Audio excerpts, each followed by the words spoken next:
Kalau keturunan Arab boleh, ya kan? Keturunan Arab itu boleh. Yang tidak boleh itu keturunan India sama keturunan Tionghoa. Kan konyol sekali ya. Dan itu sudah ramai digugat ya, tapi dikalahkan malah diusir orangnya ya. Dan terjadi ada orang sudah punya sertifikat hak milik, tiba-tiba dicabut ya, dan diturunkan status kepemilikannya. Tetapi siapa yang mengkhianati? Yang mengkhianati ya nenek moyangnya si Bono ini yang kurang ajar, setan alas, iya kan? Yang sekarang Anda jilat-jilat pantatnya kan orang-orang Jogja ini kan? Iya kan? Wah, ngeri ya, ngeri. Semua retorikanya Sultan Jogja tentang Pancasila, apakah benar ada Pancasila di Jogja? Nggak ada lah. Nyatanya ada Sultan, ada rakyat sahaya kok. Mana ada Pancasila di sana?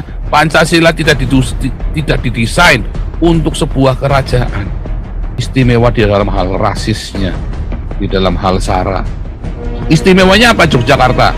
Nggak ada, rasis doang, anti Cina, anti Kristen, bangsat biadab ini, provinsi bangsat biadab. Semua retorikanya tentang Pancasila itu untuk burut, tai semua, ya, tai semua, untuk burut, tai semua. Kalau tidak ada seorang gubernur Hindia Belanda bernama Raffles, ya, maka kita nggak punya Borobudur, kita nggak punya Prambanan. Dalam kesultanan itu akan ada kasta, makanya ada yang namanya RA, RR, RO, apalagi RU, RO, apalagi ya, wah, sebagai semacam ya KRA, KBC, apalagi itu HIV, ya kan, pokoknya ya kan, GO, Gonoro itu loh maksudnya. Pokoknya segala macam singkatan-singkatan itu kan, RIP, RIP, ya kan, benar, terima kasih ya.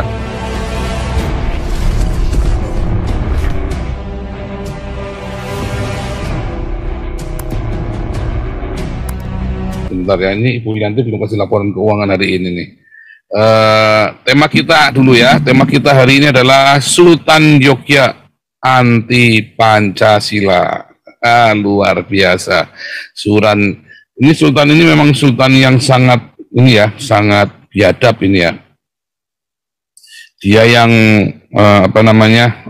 menandatangani orang Tionghoa tidak boleh memiliki sertifikat hak milik di Jogja. Alasannya karena banyak orang Jogja yang tidak keberatan, banyak orang Cina yang tidak keberatan. Jadi yang keberatan itu dipersilakan untuk keluar dari Jogja. Gila ya, nah, itulah. Dan kalau kita lihat sejarahnya, ini memang dari keturunan penindas rakyat Indonesia ya, Sultan ini ya, keturunan dari Sultan yang menindas rakyat Indonesia, bunuh para pejuang yang ingin Nusantara itu atau tanah Jawa ini merdeka. Ya, sejarahnya kelam sekali ya Kesultanan Jogja itu ya.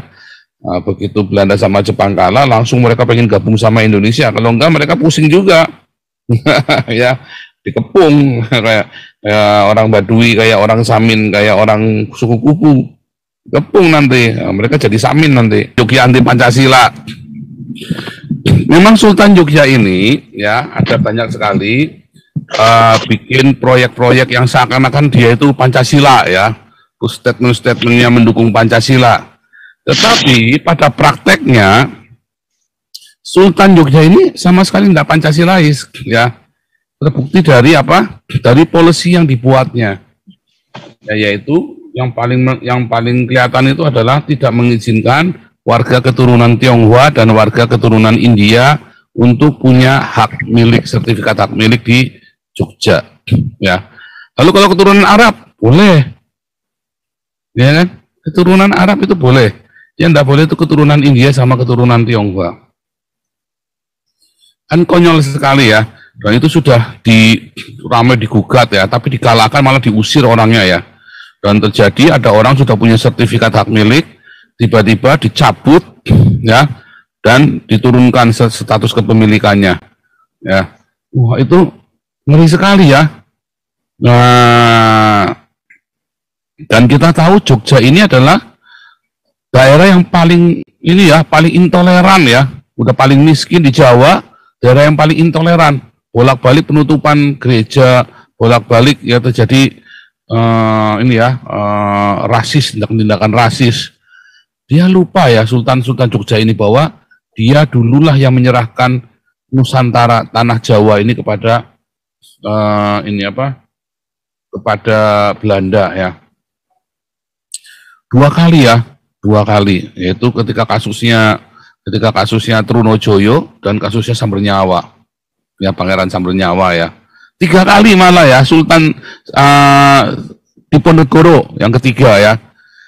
Bagaimana nenek moyangnya dia itu menjadi penjilat pantat company ya, dijilat sak tai-tainya, sak kremi-kreminya, dijual ya, tanah airnya dijual kepada Belanda. Jadi Anda jangan nuduh Belanda itu menjajah Indonesia ya. Belanda itu ya membeli apa yang dijual oleh Sultan Islam, yaitu nenek moyangnya Sultan Jogja ini. Itu faktanya, Anda mau terima mau enggak itu sudah kenyataannya ya.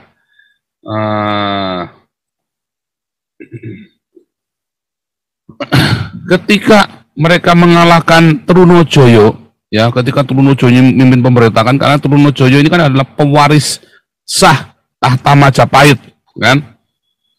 Nah, si Trunojoyo ini mau memberontak dari hegemoni Islam di tanah Jawa. Wah, ini orang sakti mandraguna dan rakyat mendukung. Lalu bagaimana cara si nenek moyangnya si Sultan Jogja ini, ya kan, untuk mengalahkan Trunojoyo? Caranya susah, karena si Trunojoyo ini kulitnya coklat sama dengan mereka. Gimana cara ngalahin? Akhirnya mereka pinjam tangan Belanda ya. Mereka pinjam tangan Belanda untuk menangkap si Trunojoyo. Bayarannya pakai pantura ya. Bayarannya pakai pantura. Pantai Utara itu loh. Dari mulai Anyar Panarukan itu ya. Itu bayarannya itu. Makanya kan Anyar Panarukan dibikin jalan Dendels. Nah, jalan Dendels itu pun konyol lagi ya. Ternyata Dendels ini sudah bayar ya. Pakai 30 perak gitu ya. Seharga 3 kantung perak atau apa dulu ya, sebentar ya. Nanti saya carikan jumlah harganya. Tapi kemudian duitnya sama bupati yang Islam itu nggak dikasihkan ke rakyat. Sehingga terjadi mereka kerja rodi. Ya, kerja seakan-akan diperbudak. Padahal uangnya sudah dikasihkan, tapi uangnya ditahan sama bupatinya. Alasannya karena itu atas perintah Belanda. Ngeri kan?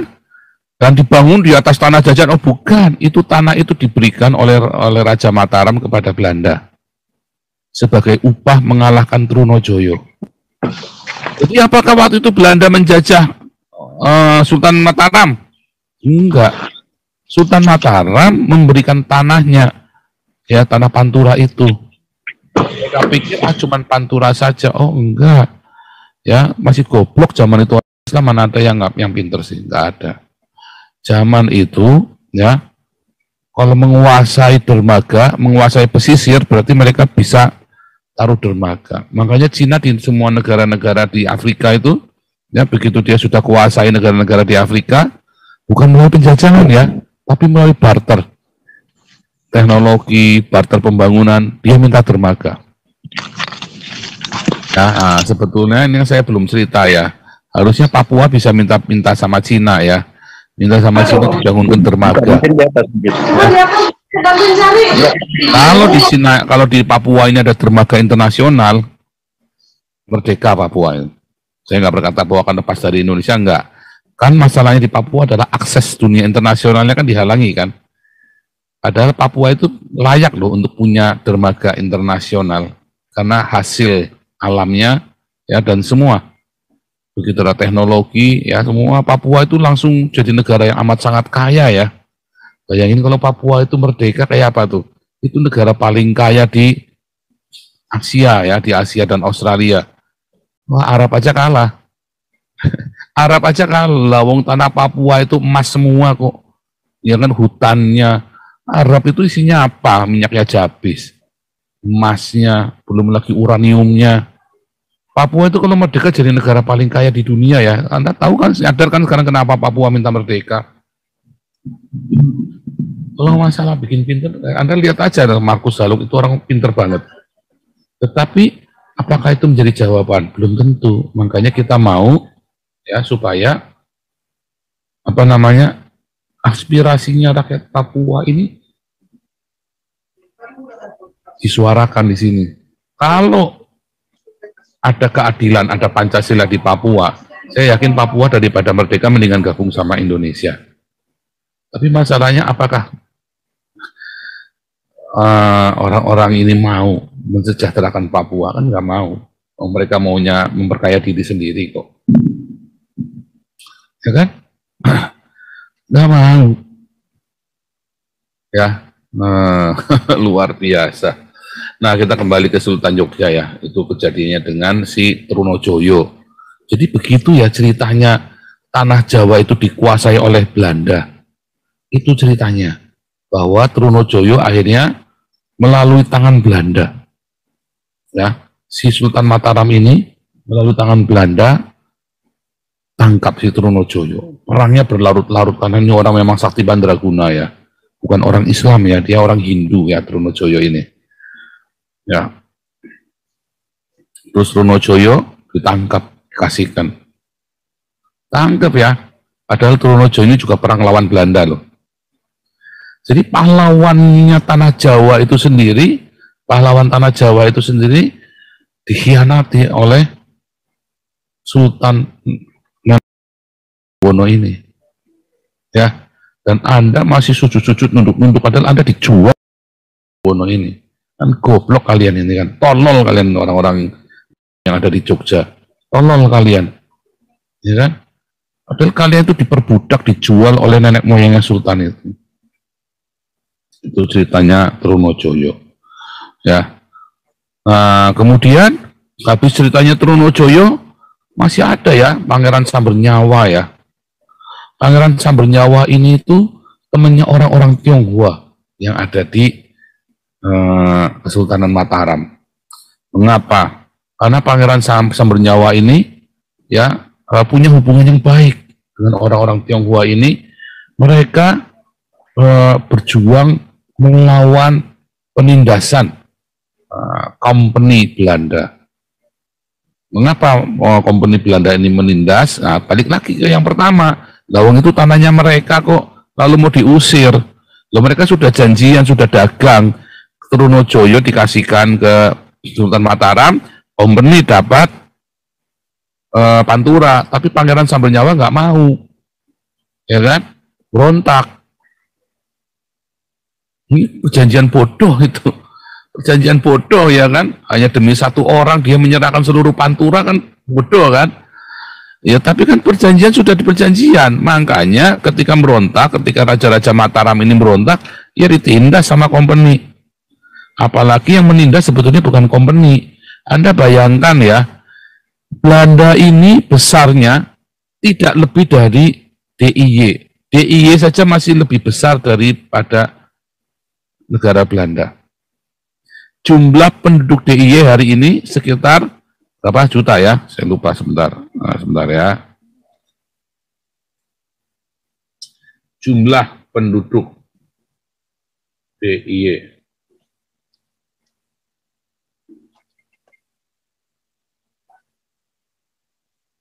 Special region. Jumlahnya ada 3.600.000 orang. Ya. 3.600.000 orang. Tapi Belanda jumlah penduduknya ada 18 juta. Ya. Jumlah hari ini tapi ya hari ini. Tetapi yang separuh itu adalah imigran dari Indonesia, imigran dari Turki, imigran dari Suriah. Ya. Dan Maroko tentunya ya, dan dari Maroko. Surinam juga. Yang dari Indonesia itu ada sekitar 400.000 orang Indonesia. Ya, dulu karena diusir kan sama Soekarno. Nah, makanya pergi kemari. Nah, jumlahnya itu 3 juta sekarang. Tetapi kalau Anda melihat ya, bentar ya.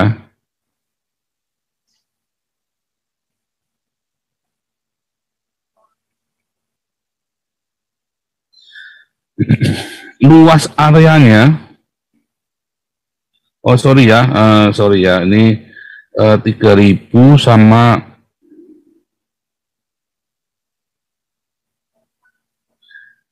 sorry bukan Jogja ya, tapi sama Jawa Tengah. Wah, saya kok bolak-balik bilang Jogja, sama Jawa Tengah maksud saya ya.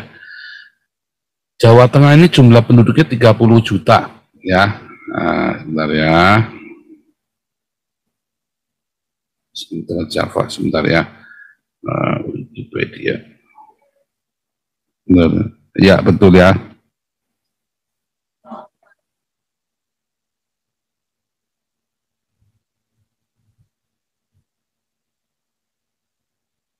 Ya, betul ya. Jumlah penduduk Jawa itu 30, Jawa Tengah itu 30 juta ya, jumlah penduduknya. Tetapi luasnya ya 32.000 kilometer. Nah, sama dengan luas Belanda ya, kurang lebih sama. 32.000 ditambah DIY itu ya, itu sama. Luas Belanda itu kurang lebih segitu. Jumlah penduduknya Belanda itu cuma 18 juta sekarang, DIY itu 30 juta.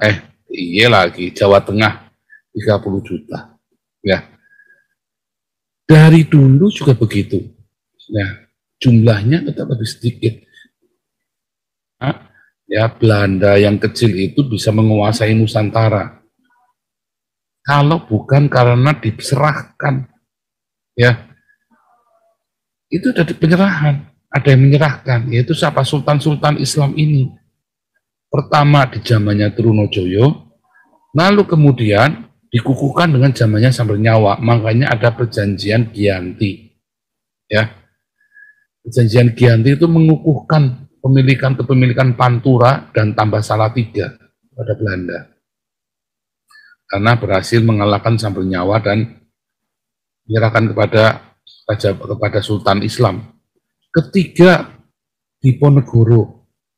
Diponegoro ini siapa yang mengkhianati? Apakah sehebat itu Belanda? Buktinya apa? Bahwa Belanda itu tidak pernah menang lawan pemerintah, lawan Nusantara. Lawang sama Diponegoro saja Belanda kalang kabut, hampir kalah ya. Sama Diponegoro saja Belanda kalang kabut, hampir kalah. Tetapi kemudian Diponegoro ini diserahkan oleh Sultan Islam, oleh keluarganya sendiri.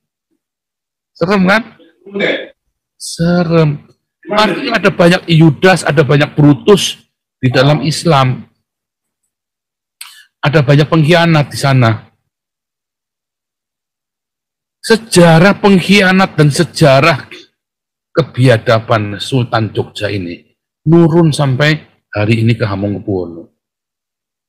Semua retorikanya tentang Pancasila itu untuk burut, tai semua. Ya. Tai semua. Untuk burut, tai semua. Kalau tidak ada seorang gubernur Hindia Belanda bernama Raffles, ya, maka kita nggak punya Borobudur, kita nggak punya Prambanan. Ya, sekarang Borobudur menjadi kebanggaannya Sultan Islam Yogyakarta, tai loh. Sekarang lo bangga. Dulu kamu, nenek moyangmu itu yang membenamkan Borobudur itu kan. Sekarang Anda mau bangga, jadi kurang ajar kau. Ya kan? Kata Sultan kurang ajar, Sultan biadab. Nggak tahu malu. Kalau bukan karena gubernur kafir, si Raffles ini, ya Jogja nggak punya apa-apa. Cuma punya Roro Kidul doang. Ya kan?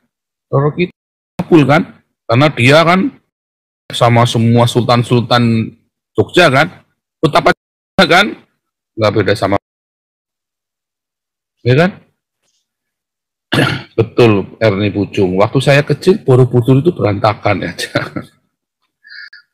Sekarang, nah, makanya salah satu idenya Menteri Agama yang saya salut ya, bahwa menjadikan Borobudur ini menjadi pusat Buddha dunia. Harus dijadikan pusat agama Buddha dunia. Angkat dong. Ya, itu ide yang bagus, harus kita angkat jempol. Masalahnya balik lagi, ini kan orang Islamnya ini kan memang bangsat biadab, kurang ajar. Cuman retorika doang. Dari mulai toa masjid, ya, dari mulai Borobudur, apa semua Menteri Agama ini cuman cuman retorika doang. Retorika, ya. Prakteknya nggak ada semua, nol putul semua, entut purut semua, ya. Nggak ada, ya.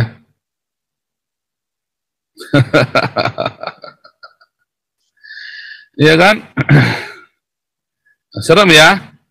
Nah, jadi dari pengalaman ya, dari si Pangeran Trunojoyo Sambernyawa Diponegoro, 3 orang yang berjuang melawan Belanda ini kemudian dikhianati sendiri oleh Sultan-Sultan ini dan mengukuhkan Pantura, dan Salatiga itu diserahkan kepada Belanda.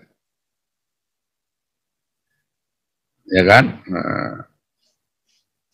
Serahkan kepada Belanda. Jadi siapa yang bersalah? Para Belanda. Kamu jual, saya beli, kata orang Belanda. Lalu kemarin ya, si siapa itu, namanya siapa, si Pondah itu ya, yang ada di Belanda itu juga orang itu munafik juga, hidupnya di Belanda, dari tunjangannya Belanda, dia maki-maki Belanda. Siapa tuh si Pondah itu, saya lupa lagi ya.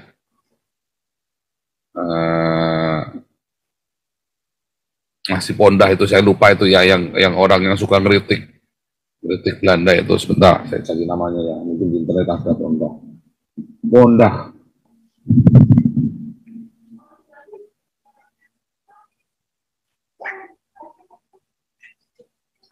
Kritisieren Dutch kolonial. Jeffrey Pondah ya. Nah, itu munafik juga, dia hidupnya dari tunjangan Belanda, sok-sokan kritik Belanda. Dia kalau nggak hidup dari tunjangan Belanda, nggak dapat tuslah, nggak bisa hidup di sini. Mau hidup apa, kerjaannya cuma kritik doang, ya kan? Nah, apakah ketika Belanda itu meminta maaf kepada Indonesia, yang diminta maaf itu masalah kasus Westerling, karena memang kejam sekali waktu Westerling.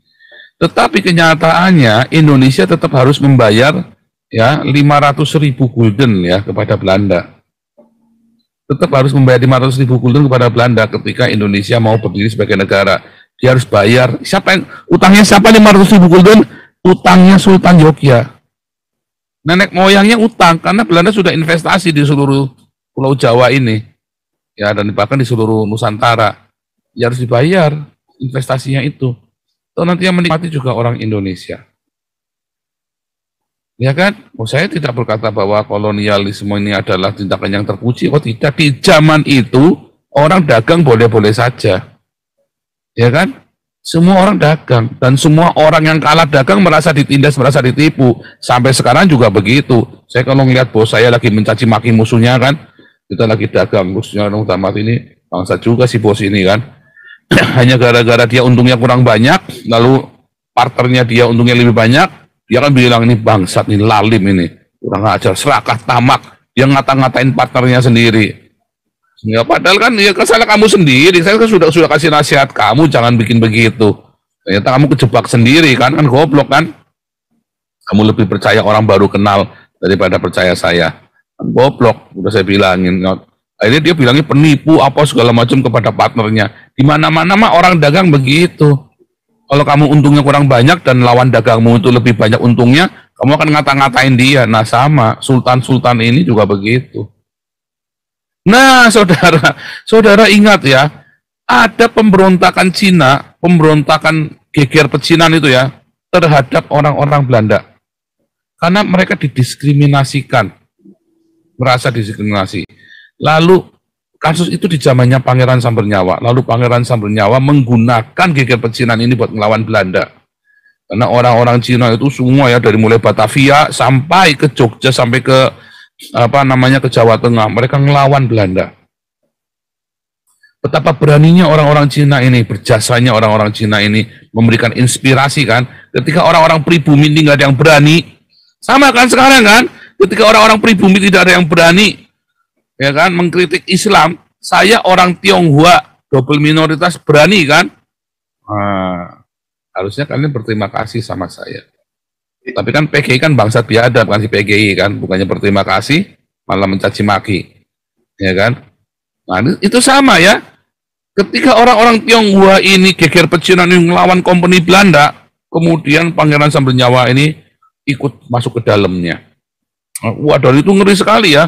Itu Belanda itu bisa waktu itu bisa pulang itu. Wah, bisa pulang itu. Tetapi siapa yang mengkhianati? Yang mengkhianati ya nenek moyang ini yang kurang ajar, setan alas. Iya kan? Yang sekarang Anda jilat-jilat pantatnya kan, orang-orang Jogja ini kan. Iya kan? Wah, ngeri ya. Ngeri. Semua retorikanya Sultan Jogja tentang Pancasila. Apakah benar ada Pancasila di Jogja? Ya ada lah.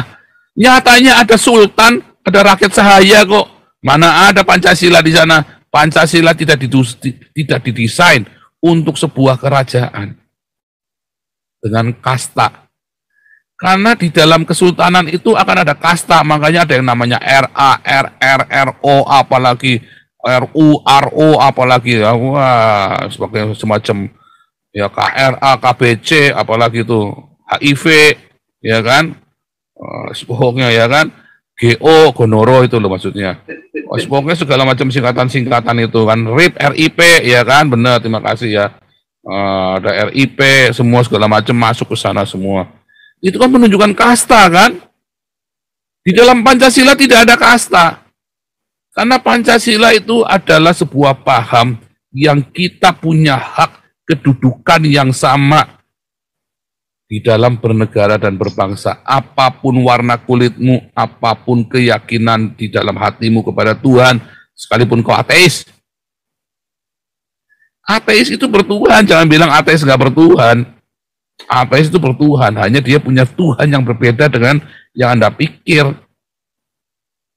Jangan bilang ateis itu tidak bertuhan, karena konsepmu tentang Tuhan itu di framing sama Islam. Ya. Nah, saya mau tampilkan ya, saya mau share screen, tampilkan salah satu kebiadaban Sultan Jogja yang masih berasa sampai dengan hari ini.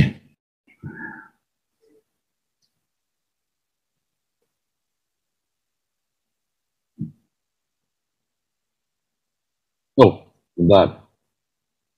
Jangan apa-apa.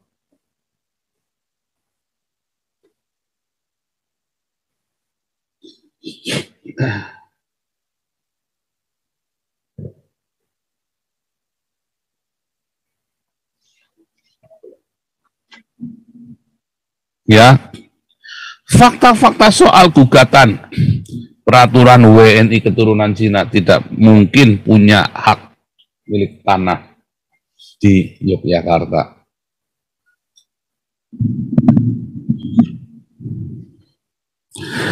Ya, seorang mahasiswa Universitas Gadjah Mada mengajukan permohonan uji materi mengenai keistimewaan daerah istimewa Yogyakarta. Ini memang daerah Yogyakarta memang istimewa ya. Istimewa dalam hal apa? Istimewa di dalam hal rasisnya, di dalam hal SARA. Istimewanya apa Yogyakarta? Nggak ada, rasis doang, anti Cina, anti Kristen, bangsat biadab ini, provinsi bangsat biadab. Ya, apa yang diajukan dalam permohonan diterima MK pada 15 November lalu, Felix Juanardo Winata, seorang mahasiswa Fakultas Hukum UGM, mengajukan permohonan pengujian pasal 7 ayat 2 Undang-Undang Nomor 13 2012 tentang keistimewaan daerah istimewa yang mengatur kepemilikan tanah ke Mahkamah Konstitusi. Pasal 7 ayat 2 huruf UU keistimewaan DIY, kewenangan dalam urusan keistimewaan sebagaimana dimaksud di meliputi D. Pertanahan. Pemberlakuan pasal A KUO tersebut telah memberikan kewenangan keistimewaan bagi daerah istimewa Yogyakarta dalam mengurus bidang pertanahannya sendiri. Secara nyata telah menciptakan kesewenang-wenangan dalam menentukan suatu kebijakan yang berkaitan dengan urusan pertanahan di wilayah daerah istimewa Yogyakarta. Tulis Felix dalam alasan permohonannya yang tertera dalam laman MK. Ya.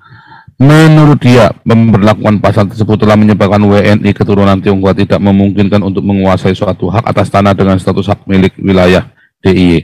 Karena pemberlakuan pasal A KUO telah memberikan legitimasi bagi pemerintah daerah istimewa Yogyakarta untuk tetap memperlakukan instruksi wakil kepala ya.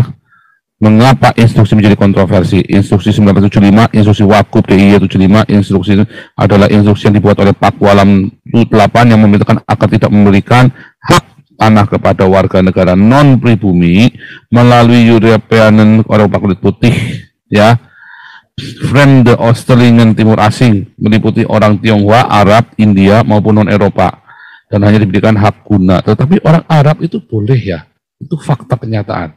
Orang Arab itu boleh punya hak sana. Walaupun tulisannya nggak boleh, itu kenyataannya boleh. Pemberlakuan pasal tersebut, sekarang ini ya, yang nggak boleh itu cuma orang Tionghoa sama orang India. Orang Arab boleh, ya. Orang Arab itu boleh sampai hari ini. Pemberlakuan pasal tersebut menurut Felix dalam permohonannya menyebabkan adanya perilaku diskriminatif atas dasar ras dan suku dan agama. Ya, karena betapa sulitnya mendirikan gereja di Yogyakarta. Ya. Menguasai ini keturunan Tionghoa menguasai hak atas tanah status milik wilayah Yogyakarta. Ini ya, ini klaimnya ini ya, ini ratu yang perempuan kecil yang menghisap darah, ya Nusantara. Padahal Felix menjelaskan, ada ya.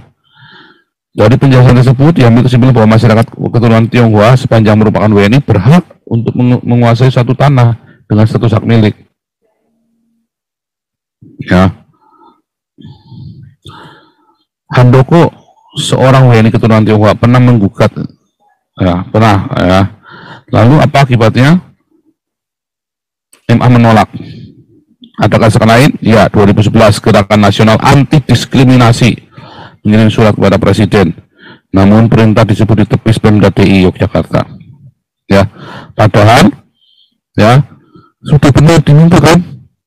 Surat keterangan Pemprov instruksi kepala DIY sampai sekarang masih berlaku, merupakan affirmative policy.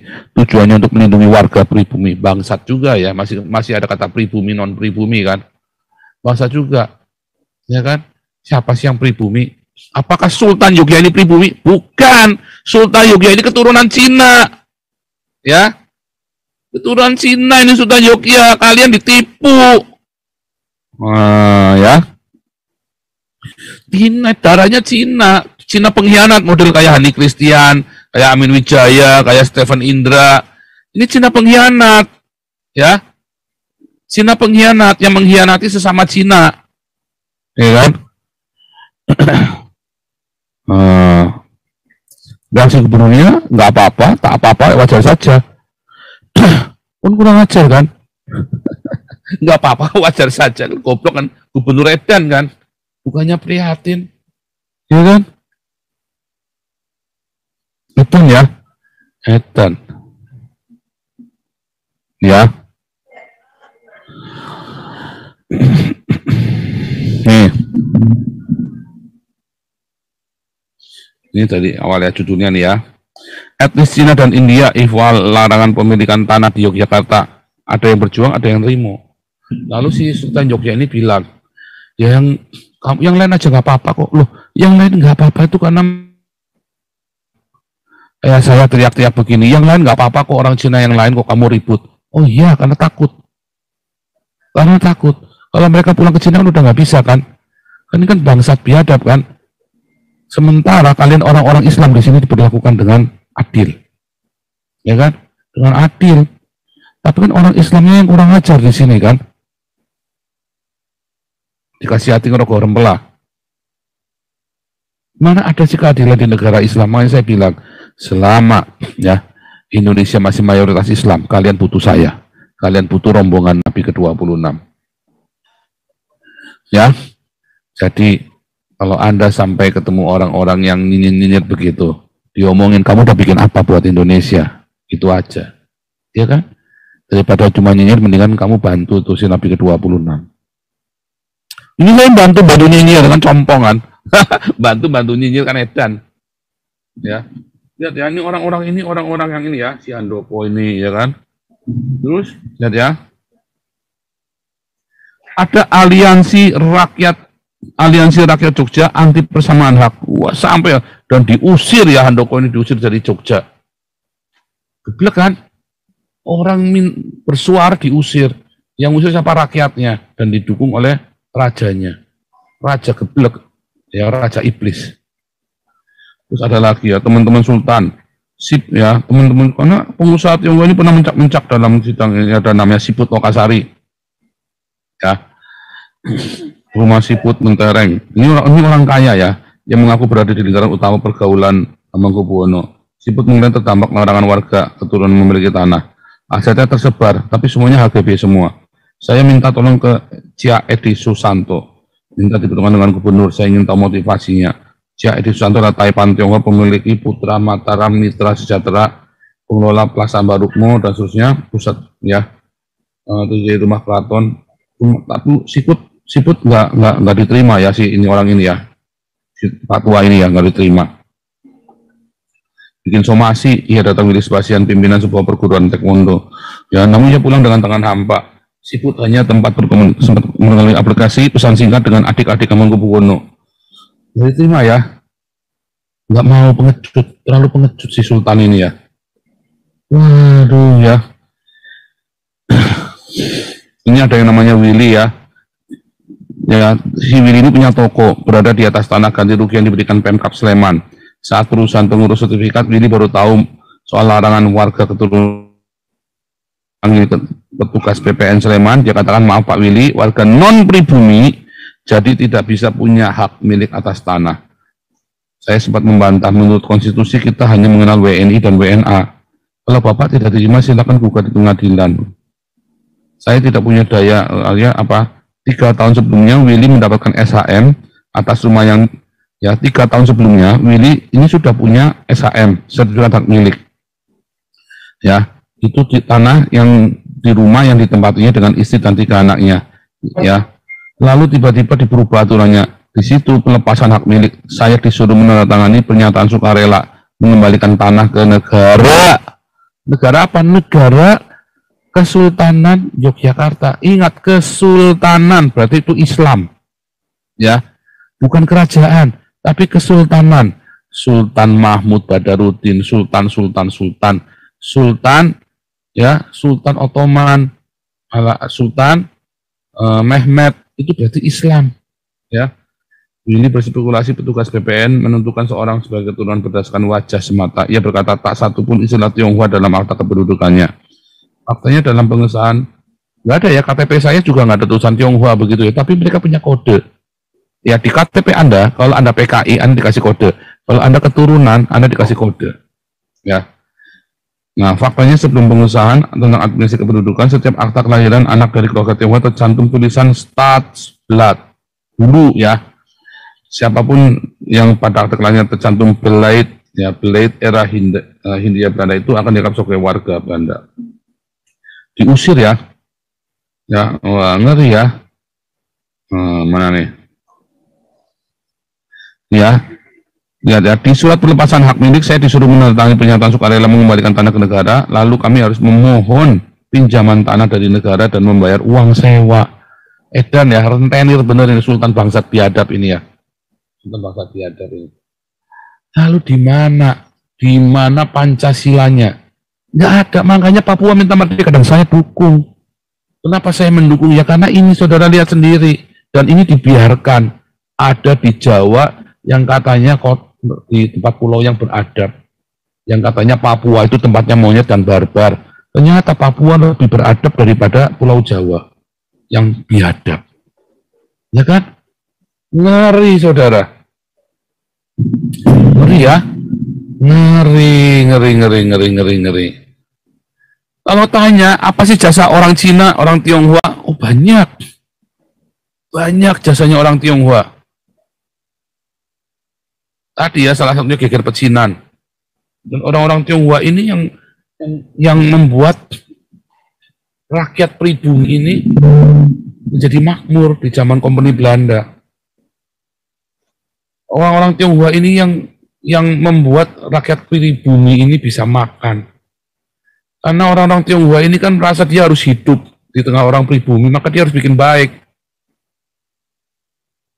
Ya, ada satu Tionghoa, satu dua orang yang tidak baik. Tetapi rata-rata orang Tionghoa ini baik sama pribumi. Maaf kata ya, nggak ada Cina lu kagak makan. Iya kan? Anda sering dengar istilah itu nggak? Kagak Cina lu kagak makan lo.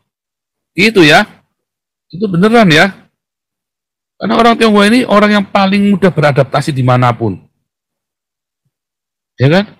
Dan tidak suka ikut-ikutan. Tidak suka ikut-ikutan ruwet kalau ada apa-apa. Ya, siapapun lah. Kecuali orang-orang Cina pengkhianat. Kayak si Lius, itu kan Cina pengkhianat. Ya kan? Itu Cina pengkhianat. Orang Tionghoa itu biasanya hanya berani melawan orang Tionghoa sendiri. Ributnya sama orang, berani nggak orang Tionghoa ribut sama pribumi? Biasanya nggak berani. Jarang orang Tionghoa berani ribut sama pribumi. Ya, biasanya udahlah, damai saja lah. Orang Tionghoa ini berani ributnya sama orang Tionghoa lagi. Tenglang, ciak tenglang. Itu kayak si Ani Christian, Stephen Indra, Irena Handono, itu Tionghoa semua tuh ya. Moko Ginta, tenglang, ciak tenglang. Lio Sungkarisma, berani nggak? Lio Sungkarisma itu melawan ini Pak Junior Stopping. Tapi cirit aja jamin itu. Ya kan? Tenglang cak tenglang, berani nggak Lio Sungkarisma lawan Jenderal Ponto? Lawang dulu dijemput saja ya sama polisi kan, terkencing-kencing mewek ya. Ingat nggak dulu waktu dia menghina presiden itu kan, Lio Sungkarisma, lalu dijemput, mewek nangis ya. Mewek nangis. Sampai di film itu ya. Bangsat juga ini Cina satu ini kan. Nah, hati-hati. Orang tenglang itu beraninya cuma sama orang tenglang. Ya, tenglang cak tenglang itu loh bahasanya. Oke, begitu ya. Wah, ngeri ya.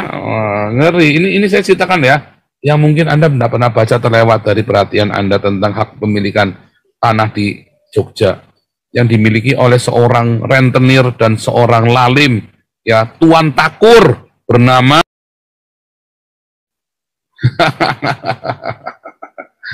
Oke.